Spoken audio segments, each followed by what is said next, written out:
Hello everyone, welcome to Gurukul Mind. Gurukul Mind के इस मंच में आप सभी का स्वागत है और आज के सेशन में हम बात करने वाले हैं आज के करंट अफेयर्स की। सो गाइज, आज का जो करंट अफेयर्स है वो जो बहुत ज्यादा इंपॉर्टेंट होने वाला है, तो जल्दी से स्टार्ट करते हैं। तो देखते हैं आज के करंट अफेयर्स में क्या क्या न्यूज हमारे लिए इंपॉर्टेंट है। ठीक है, तो इसमें सबसे पहले हम बात करते हैं, ये दावोस की वार्षिक बैठक जो है वो शुरू हो गई है। एक्चुअली दावोस में अब की बार जो है ये वर्ल्ड इकोनॉमिक फोरम यानी विश्व आर्थिक मंच की यहाँ पे बैठक शुरू होने वाली है। ठीक है, तो ये आपकी जो बैठक है वो 20 जनवरी से स्टार्ट होगी और 24 जनवरी तक जो है स्विट्जरलैंड का एक शहर है दावोस, वहां पे ये आयोजित होने वाली है। वर्ल्ड इकोनॉमिक फोरम में जो बैठक होगी, इसमें जो बातें होती हैं आपकी वो जो है ज्यादातर आप हमारा जो इंक्लूसिव डेवलपमेंट है यानी समावेशी विकास है। ठीक है, और हमारे जो एसडीजीज हैं यानी सस्टेनेबल डेवलपमेंट गोल्स हैं, उनके बारे में ज्यादा चर्चा होती है। तो इसमें अगर हम बात करें तो ये जो बैठक है दावोस इसको आयोजित कर रहा है, इसमें यूरोपियन जो आयोग है आपका, इसकी अध्यक्ष उर्सुला वान डेर लेयेन और चीन के जो आपके डेप्यूटी प्राइम मिनिस्टर हैं यानी उप प्रधानमंत्री हैं डिंग जुएक्सियांग। ठीक है, ये दोनों जो है इसमें हिस्सा ले रहे हैं और साथ ही व्यापार एवं राजनीति जगत के अन्य नेता भी जो है इसमें शामिल होंगे। ठीक है, अब इसमें अगर हम बात करें कि भारत की तरफ से जो है प्रतिनिधिमंडल कौन है, तो भारत की तरफ से अगर प्रतिनिधित्व कर रहे हैं तो उसमें केंद्रीय मंत्री अश्विनी वैष्णव हैं जो भारत का प्रतिनिधित्व कर रहे हैं। साथ ही इसमें अगर हम बात करें तो दावोस की जो बैठक होगी इसमें महाराष्ट्र के मुख्यमंत्री देवेंद्र फडणवीस, तेलंगाना के मुख्यमंत्री रेवंत रेड्डी और आंध्रा के मुख्यमंत्री जो है चंद्रबाबू नायडू, ये भी जो है इसमें हिस्सा लेने वाले हैं। ठीक है, तो दावोस की बैठक में ध्यान रहे भारत की तरफ से जो प्रतिनिधित्व है, जो रिप्रेजेंट कर रहे हैं, वो आपके यूनियन मिनिस्टर अश्विनी वैष्णव हैं और साथ ही आपके ध्यान रहे कि देवेंद्र फडणवीस और आपके रेवंत रेड्डी और चंद्रबाबू नायडू भी इसमें हिस्सा लेंगे। इसमें जो है जो केंद्रीय मंत्री हैं अश्विनी वैष्णव, उन्होंने कहा है कि विश्व आर्थिक मंच की वार्षिक बैठक समावेशी विकास, सामाजिक, भौतिक और डिजिटल बुनियादी ढांचे में निवेश और प्रौद्योगिकी के लोकतंत्रीकरण के बारे में विस्तृत चर्चा इसके बारे में होगी। WEF की बात करें तो वर्ल्ड इकोनॉमिक फोरम यानी विश्व आर्थिक मंच की जो स्थापना है वो जर्मन के एक प्रोफेसर थे आपके क्लोज श्वाब, इन्होंने जो है वर्ल्ड इकोनॉमिक फोरम की स्थापना की थी। ठीक है, इसमें क्या होता है कि पूरी दुनिया में को लेकर आर्थिक दृष्टिकोण से सभी पूरी दुनिया के जो प्रतिनिधि हैं वो बैठते हैं और वो चर्चा करते हैं और भविष्य में जो योजनाएं हैं और भविष्य की जो चिंताएं हैं उन पर जो है विश्व आर्थिक मंच में काम होता है। ठीक है, अगर हम बात करें जर्मन प्रोफेसर क्लोज श्वाब की, तो ये मैकेनिकल इंजीनियरिंग में स्नातक थे और इन्होंने हार्वर्ड विश्वविद्यालय के John F Kennedy school of government से जो है पब्लिक एडमिनिस्ट्रेशन में स्नातकोत्तर की डिग्री प्राप्त की थी, यानी लोक प्रशासन में इन्होंने स्नातकोत्तर किया हुआ था। तो ये दावोस से है। अब हम नेक्स्ट न्यूज ले लेते हैं। अपनी नेक्स्ट न्यूज जो है आपकी ये IIT मद्रास की अगर हम बात करें, Indian institute of technology Madras यानी भारतीय प्रौद्योगिकी संस्थान मद्रास की, यहाँ के एक निदेशक हैं यानी कि इसके डायरेक्टर हैं जिनका नाम है वी कामकोटी। इन्होंने अभी 1-2 दिन पहले क्या कहा था कि जो आपका काव यूरिन है यानी जो गोमूत्र है उसमें बहुत सारे जो है औषधीय गुण है, यानी उसमें जो है मेडिसिनल प्रॉपर्टीज पाई जाती हैं। इसको लेकर जो है उनका काफी वो चर्चा में थे, बहुत सारी आलोचनाओं का सामना किया। उन्होंने फिर से जो है इसमें बताया है कि जो है इन्होंने गोमूत्र संबंधी जो टिप्पणी है उसका बचाव भी किया है। इन्होंने कहा है कि मैं पंचगव्यम का सेवन करता हूं और इन्होंने कहा कि गोमूत्र के औषधीय गुणों की प्रशंसा करने वाली अपनी टिप्पणी की आलोचना के बाद IIT मद्रास के जो निदेशक हैं वी कामकोटी, इन्होंने अपनी स्थिति को स्पष्ट करते कहा कि उनकी टिप्पणी वैज्ञानिक शोध और भारतीय चिकित्सा की व्यापक समझ पर आधारित है। ठीक है, तो इन्होंने कहा कि मैंने ऐसे ही नहीं बोला है, मेरी जो टिप्पणी है वो जो है आपकी वो शोध और जो है आपकी चिकित्सा की समझ पर आधारित है। ठीक है, ये बातें इन्होंने कही है। नेक्स्ट ले लेते हैं, आपका नेक्स्ट जो न्यूज है ये आपकी जो है आपकी शुगर से है, शुगर इंडस्ट्री से रिलेटेड है। तो भारत में अगर हम बात करें तो भारत में देखा जाए तो उत्तर प्रदेश और महाराष्ट्र में जो है बहुत भारी मात्रा में जो है शुगर का उत्पादन किया जाता है। तो इस वर्ष जो है कुछ न्यूज अगर हम देखें तो इसमें क्या हो सकता है कि जो गन्ना उगाने वाले किसान हैं, जो गन्ने की खेती करते हैं, उनके लिए जो है ये सीजन अच्छा हो सकता है। इसमें इन्होंने बताया है कि जो चालू सीजन है आपका वर्ष 2024-25, इसमें जो है 10 लाख मेट्रिक टन चीनी जो है वो निर्यात करती जाएगी, यानी एक्सपोर्ट होगी आपकी। तो एक्सपोर्ट होगी, क्या होगा, चीनी के दाम बढ़ेंगे। तो चीनी के दाम बढ़ेंगे तो उससे क्या होगा, कहीं ना कहीं किसानों को फायदा उसका होगा। ठीक है, तो केंद्र सरकार ने 2024-25 के सीजन के दौरान 10 लाख मीट्रिक टन एलएमटी चीनी के निर्यात की अनुमति दे दी है इन्होंने, कि चीनी का हम निर्यात जो है वो 10 लाख मीट्रिक टन करेंगे। दूसरा क्या है कि फायदा क्यों होगा इसकी अगर हम देखें तो पिछला जो आपका चालू वर्ष गया है, जो आपका क्रशिंग ईयर होता है जिसमें गन्ने की पेराई होती है, तो 2023 और 24 में देखा जाए तो 27 मिलियन टन जो है कुल चीनी का उत्पादन हुआ था। 32 मिलियन टन कुल चीनी का उत्पादन हुआ था। अब की बार जो अनुमान है ऐसा माना जा रहा है कि गन्ने की जो फसल है उसका जो प्रोडक्शन है वो कम किया जा रहा है। थोड़ा सा किसानों ने क्या है कि गन्ने की खेती को कम किया है, तो गन्ने का जो उत्पादन है जिससे चीनी का उत्पादन होता है, तो चीनी का जो उत्पादन है वो 32 के बजाय अब की बार जो है 27 मिलियन टन होने वाला है। तो फसल वैसे भी जो है वो कम होगी और फिर हमें जो है 10 लाख जो है मीट्रिक टन देखा जाए तो चीनी हम निर्यात भी करेंगे। ठीक है, तो केंद्रीय उपभोक्ता मामले, खाद्य और सार्वजनिक वितरण मंत्री प्रहलाद जोशी ने कहा कि इस उपाय से 50 मिलियन किसान परिवारों जो है लगभग 50,000 श्रमिकों को लाभ होगा। उन्होंने ये है एक्स पर एक पोस्ट में कहा कि इससे चीनी मिलों की तरलता भी बढ़ेगी। ठीक है, तो तरलता माने उनकी लिक्विडिटी बढ़ेगी, उससे क्या होगी, चीनी मिलों के पास जो स्टॉक लगा रहता है चीनी का वो भी कहीं ना कहीं जो है फिर सप्लाई होगा। तो ये बातें इसमें देखने को मिलती हैं। ठीक है, तो ये न्यूज जो है आपकी वो शुगर एक्सपोर्ट से थी।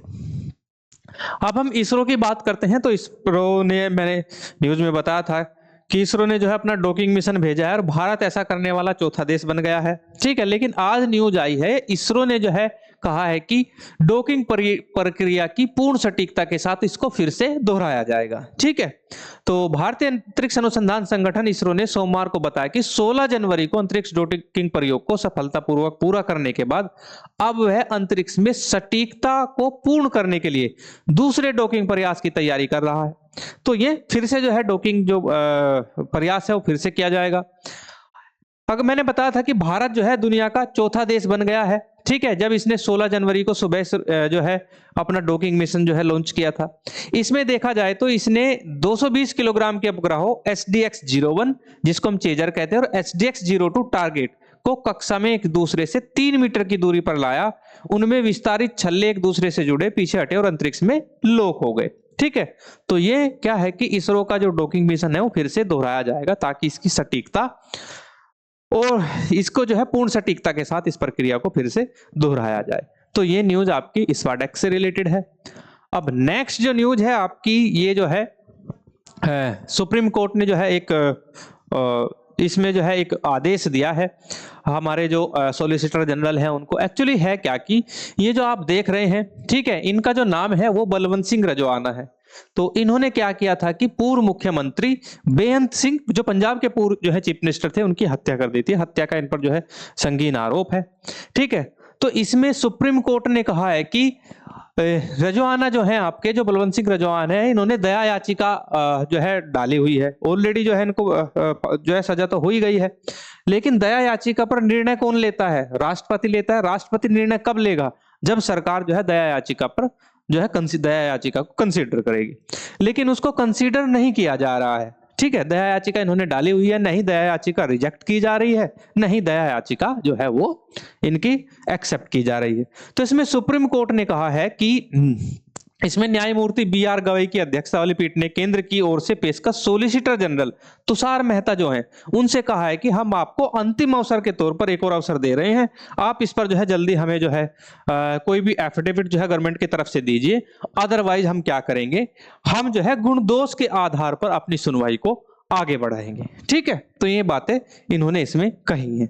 ठीक है, तो ये जो है आपकी बलवंत सिंह रजवाना से संबंधित है, जिन्होंने पंजाब के चीफ मिनिस्टर पूर्व मुख्यमंत्री, ठीक है, बेअंत सिंह की इन्होंने हत्या की थी। तो ये न्यूज है।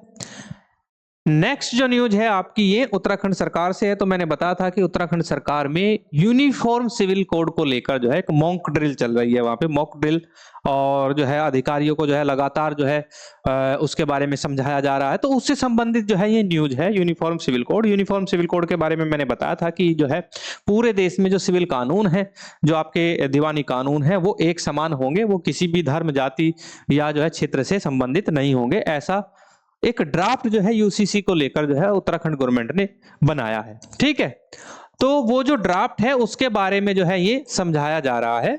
तो इसमें जैसे कि अगर हम बात करें तो उत्तराखंड सरकार ने कहा है कि यूसीसी नियमों को मंजूरी दे दी है और इन्होंने कहा है कि जो स्थानीय निकाय चुनाव है, जो वहां पे लोकल बॉडीज के इलेक्शन है, उसके तुरंत बाद जो है यूसीसी को लागू कर दिया जाएगा। तो इसमें जैसे हम देखें जो है तत्काल पंजीकरण, दूरदराज के इलाकों में घर जाकर सेवाएं उपलब्ध कराना और 21 जनवरी को पूरे राज्य में मॉक ड्रिल करना, ये उत्तराखंड में समान नागरिक संहिता नियमावली के कुछ प्रमुख प्रावधान हैं जिन्हें पुष्कर सिंह धामी कैबिनेट ने सोमवार को मंजूरी दे दी है। उनके इस कदम की जो है वहां की जो विपक्ष में जो कांग्रेस पार्टी है उसने जो है आलोचना की है। ठीक है, उन्होंने इसे जो है क्योंकि चुनाव वहां पे होने वाले हैं लोकल बॉडीज के, आचार संहिता का इसको उल्लंघन भी बताया है। ठीक है, और इसमें जो है अगर हम बात करें सोमवार को इस उद्देश्य के लिए बुलाई गई कैबिनेट की बैठक में स्वीकृत नियम पुस्तिका गुरुवार को चुनाव के बाद घोषित की जाएगी। अधिकारियों का प्रशिक्षण भी अंतिम चरण में चल रहा है। ठीक है, अगर यूनिफॉर्म सिविल कोड लागू होता है तो उत्तराखंड पहला राज्य होगा भारत में जहां पे आपका यूनिफॉर्म सिविल कोड यानी समान नागरिक संहिता लागू होगी। ठीक है, क्या राज्य सरकार समान नागरिक संहिता लागू कर सकती है? बिल्कुल कर सकती है, क्योंकि जो आपका यूनिफॉर्म सिविल कोड है इसकी अगर हम बात करें, जब हम आर्टिकल 44 को पढ़ते हैं यानी आपका जो है अनुच्छेद 44 को जब हम पढ़ते हैं कॉन्स्टिट्यूशन ऑफ इंडिया का, तो एक्चुअली ये जो है आपका directive principle for state policy, ठीक है, का सब्जेक्ट है डीपीएसपी, जिसको हम कहते हैं राज्य नीति के निर्देशक तत्व। तो राज्य नीति के निर्देशक तत्व एक्चुअली जो है वो किसी भी राज्य को कल्याणकारी राज्य बनाने के लिए ड्यूटीज होती हैं। ठीक है, वो कर्तव्य होते हैं किसके? राज्य के। तो राज्य कानून बनाकर डीपीएसपी को लागू कर सकता है, राज्य के पास शक्तियां होती हैं। ऐसा ही उत्तराखंड गवर्नमेंट ने किया है as a state. Uttarakhand government, क्योंकि उत्तराखंड एक स्टेट है और उसकी अपनी गवर्नमेंट है और वो जो है लेजिस्लेशन बना सकती है।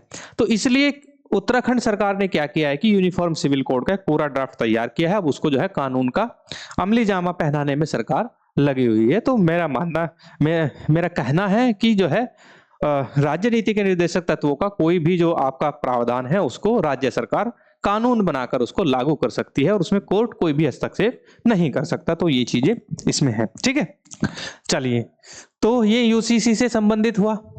अब ये जो है अगली जो न्यूज है ये अनूप श्रीधर से है। ठीक है, तो सिंगापुर ने जो है अनूप श्रीधर, जो हमारे पूर्व शटलर खिलाड़ी हैं, इनको क्या है कि अतिरिक्त कोच नियुक्त किया गया है। ठीक है, तो भारत के एशियाई चैंपियनशिप कांस्य पदक विजेता पूर्व शटलर अनूप श्रीधर को सोमवार को सिंगापुर बैडमिंटन एसोसिएशन ने एकल कोच के रूप में नियुक्त किया गया है। हालांकि दक्षिण कोरिया किम जी ह्यून एसबीए की पुरुष और महिला टीमों के मुख्य कोच बने रहे हैं। ठीक है, तो ये क्या है कि एकल कोच के रूप में इनकी नियुक्ति की गई है। नेक्स्ट न्यूज ले लेते हैं हम। नेक्स्ट जो न्यूज है हमारी, ठीक है, ये मूडीज की एक रिपोर्ट है। मूडीज रेटिंग्स जो है एक एजेंसी है और वो अपनी रिपोर्ट जारी करती है। तो मूडीज का मानना है कि वर्ष 2025 में भारत की अर्थव्यवस्था की जो ग्रोथ है वो 7% रहेगी।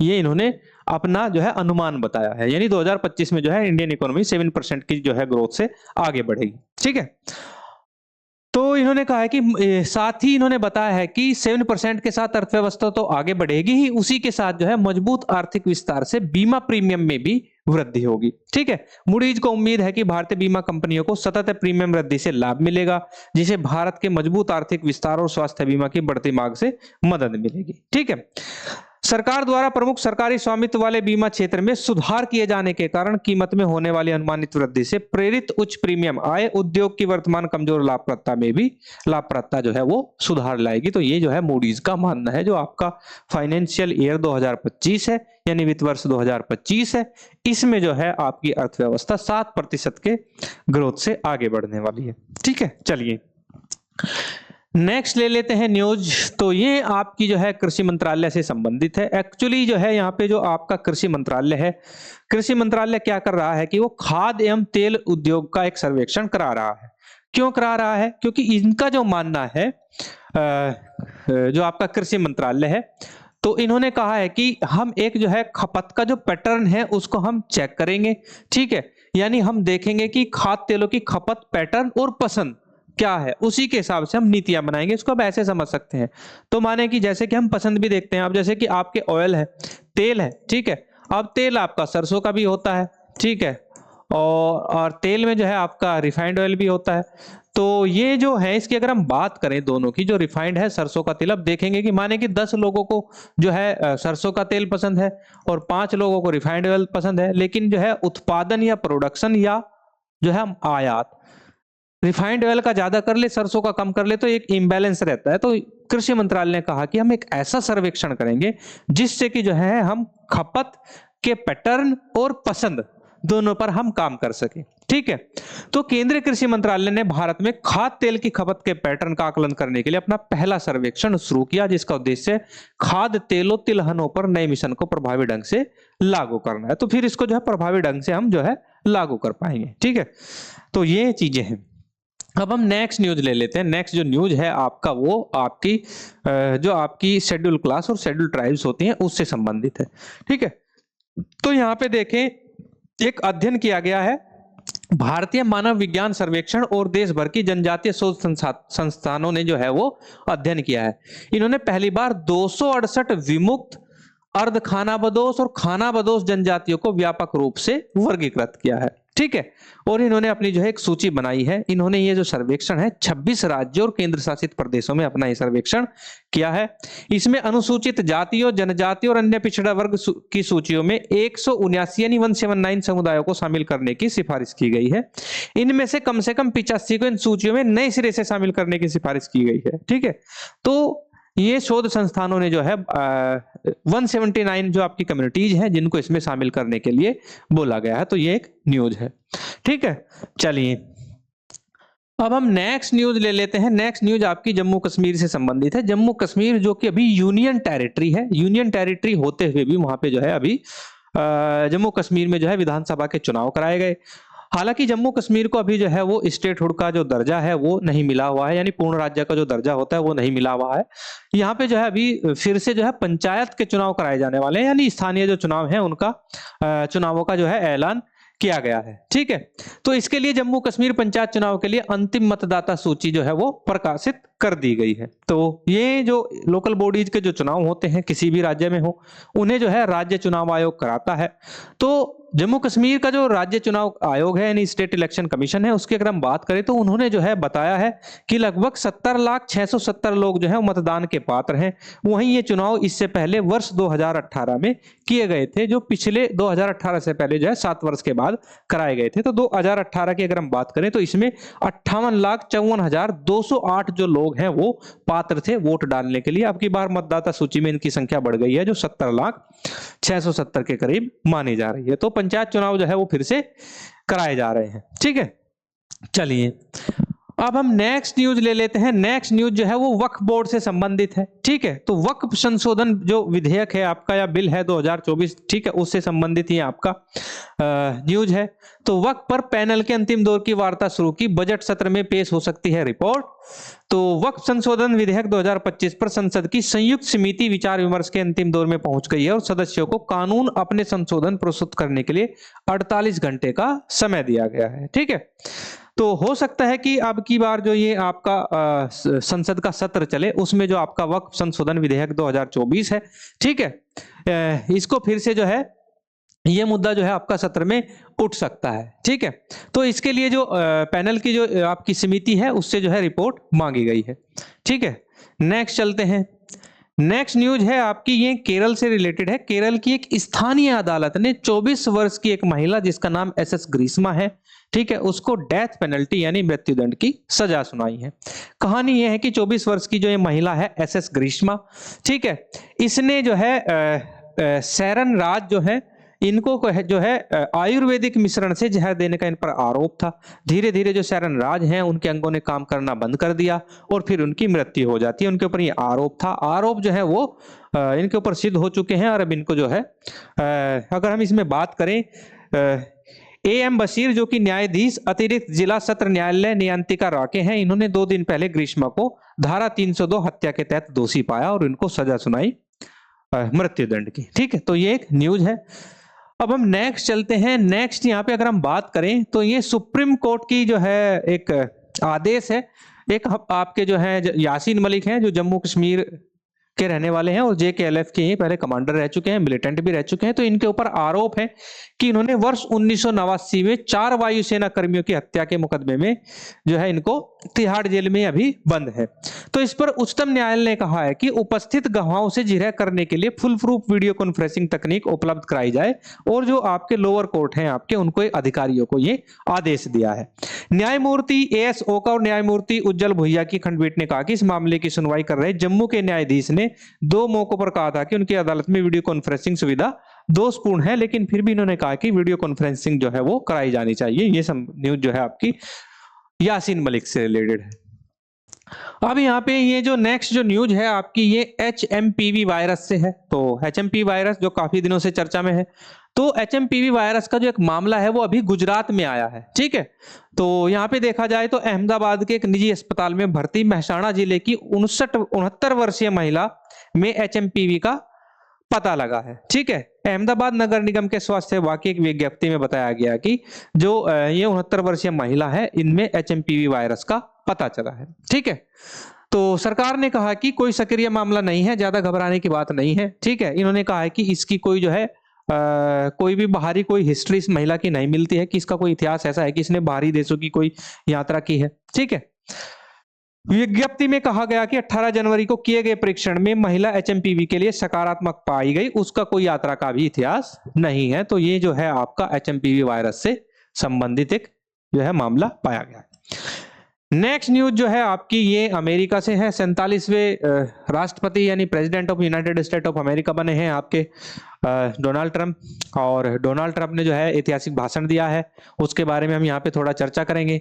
तो इन्होंने कहा कि इनकी अगर हम बात करें, इन्होंने अमेरिका का कहा कि स्वर्ण युग अभी स्टार्ट हो चुका है, और साथ ही इन्होंने जो 47वें अमेरिकी राष्ट्रपति है इन्होंने 20 जनवरी को मुक्ति दिवस बताया है और घोषणा की है कि अमेरिका का जो पतन जितना होना था वो हो गया है, अब समाप्त हो चुका है। फिर से जो है अमेरिका वो परिवर्तन के नजदीक है और जो है इसमें धीरे धीरे जो चेंजेस हैं वो जो है जल्दी ही आने वाले हैं। उन्होंने कहा कि अमेरिका पृथ्वी पर सबसे महान, सबसे शक्तिशाली और सबसे सम्मानित राष्ट्र के रूप में अपना उचित स्थान पुनः प्राप्त करेगा तथा संपूर्ण विश्व में और प्रशंसा की भावना उत्पन्न करेगा, ऐसा मानना है। ऐसा कहा है आपका नवनिर्वाचित राष्ट्रपति डोनाल्ड ट्रंप ने, जो अमेरिका के 47वें राष्ट्रपति के रूप में इन्होंने शपथ ली है, ठीक है। चलिए सो गाइस आज के लिए इतना ही, और जो है सभी से जो है रिक्वेस्ट है कि हमारा जो चैनल है गुरुकुल माइंड इसको जो है सब्सक्राइब करें। हमारा जो कोर्सेज है CUET उसके लिए अधिक जानकारी के लिए आप क्या कर सकते हैं कि हमें जो है 8882608880 पर आप कांटेक्ट कर सकते हैं, और साथ ही आप हमें जो है इंस्टाग्राम पर फॉलो कर सकते हैं, आप हमारे टेलीग्राम पेज से जुड़ सकते हैं, आप हमें फेसबुक पर भी जो है ज्वाइन कर सकते हैं। अगर आपको हमारी ऑफलाइन क्लासेस के बारे में जानकारी लेनी है या आप हमारे जो है इंस्टीट्यूशन को विजिट करना चाहते हैं, तो हमारा एड्रेस है ओमिक्रॉन फर्स्ट ग्रेटर नोएडा, यहाँ पर आकर विजिट कर सकते हैं। अगर आपको ये सारी पीपीटीज, ये जितना भी कंटेंट करंट अफेयर्स है आपको फ्री में अगर स्टडी करना है या फ्री में रीड करना है, तो आप हमारी वेबसाइट www.gurukulmind.com पर जाकर इसको पढ़ सकते हैं। सो गाइस आज के लिए इतना ही, मुझे दीजिए इजाजत, धन्यवाद।